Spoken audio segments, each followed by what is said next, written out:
Вториот круг заврши, гласањето помина во фер демократско гласање. Заминавме во Скопје, ги доставивме сите образци кои што ги добивме од избирачките одбори.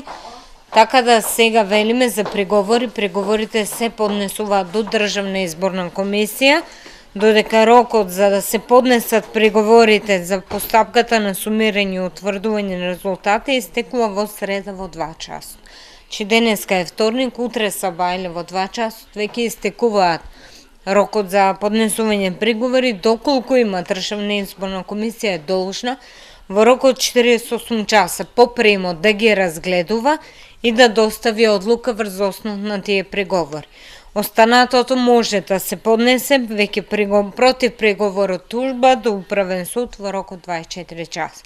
Кога ќе добиеме званичен одговор или заклучок од Државна изборна комисија дека веќе официјално избран градоначалник на општина Штип, ние доделуваме уверение за тоа и почнува да протекува мандатот на градоначалникот на општина Штип, како и за советничката група или советниците на советот на општината. Исто така доделуваме уверенија, со тие уверенија почнува мандатот на истите советници.